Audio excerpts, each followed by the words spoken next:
अल्लाह कौन है? इसे बहुत ही आसान, साफ और समझने वाले तरीके से जानना जरूरी है, क्योंकि यह सवाल दुनिया के सबसे बड़े सवालों में से एक है।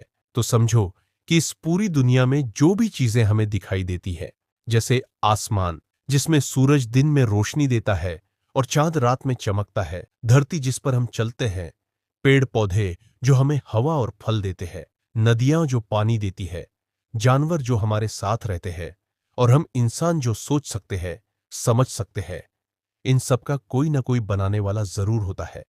जैसे कोई भी खिलौना अपने आप नहीं बन जाता, उसे बनाने के लिए कोई होता है, वैसे ही इतनी बड़ी और खूबसूरत दुनिया अपने आप नहीं बन सकती। इसे बनाने वाला एक ही है, और उसे इस्लाम में अल्लाह कहा जाता है।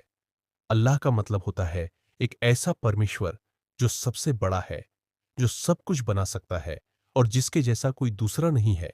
अल्लाह न तो इंसानों जैसा है, न जानवरों जैसा, न किसी चीज जैसा। उसका कोई रूप, रंग या आकार नहीं है, इसलिए उसे देखा नहीं जा सकता। लेकिन उसका होना हर जगह महसूस किया जा सकता है। जैसे हवा हमें दिखाई नहीं देती, लेकिन हम उसे महसूस करते हैं, वैसे ही अल्लाह हर जगह है और हर समय मौजूद है।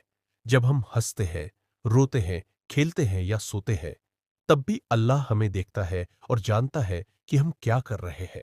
यही वजह है कि लोग कहते हैं कि हमेशा अच्छे काम करो, क्योंकि अल्लाह सब कुछ देखता है और अच्छे काम करने वालों से खुश होता है। अल्लाह बहुत ही दयालु और रहमदिल है। वह सभी को बिना किसी भेदभाव के खाना देता है, पानी देता है, सांस लेने के लिए हवा देता है और जीने के लिए दुनिया देता है। अगर कोई गलती कर दे और सच्चे दिल से माफी मांगे, तो अल्लाह उसे माफ भी कर देता है। इसलिए उसे सबसे ज्यादा दयालु कहा जाता है। लेकिन इसके साथ ही अल्लाह न्याय करने वाला भी है। इसका मतलब यह है कि जो अच्छा काम करेगा उसे अच्छा फल मिलेगा, और जो बुरा काम करेगा उसे सजा भी मिल सकती है, ताकि दुनिया में सही और गलत का फर्क बना रहे।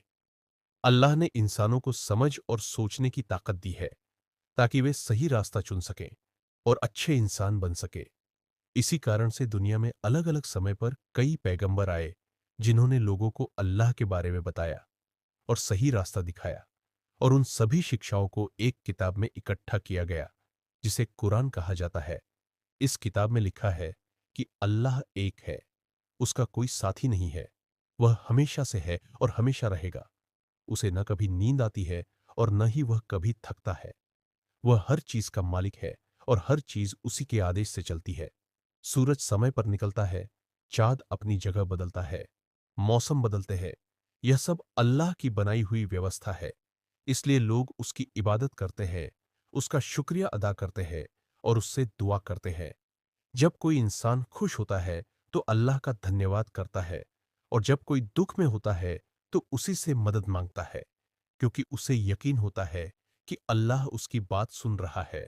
अल्लाह हमें यह भी सिखाता है कि हमें हमेशा सच्चाई के रास्ते पर चलना चाहिए, झूठ नहीं बोलना चाहिए, किसी को चोट नहीं पहुंचानी चाहिए, गरीबों और जरूरतमंदों की मदद करनी चाहिए, अपने माता पिता का सम्मान करना चाहिए और सबके साथ प्यार और दया से पेश आना चाहिए, क्योंकि यही बातें एक अच्छे इंसान की पहचान होती है और यही बातें अल्लाह को पसंद आती है। जब कोई इन बातों का पालन करता है तो उसका जीवन अच्छा और शांतिपूर्ण बनता है। अल्लाह हमें यह भी सिखाता है कि कभी घमंड नहीं करना चाहिए, क्योंकि सब कुछ उसी ने दिया है।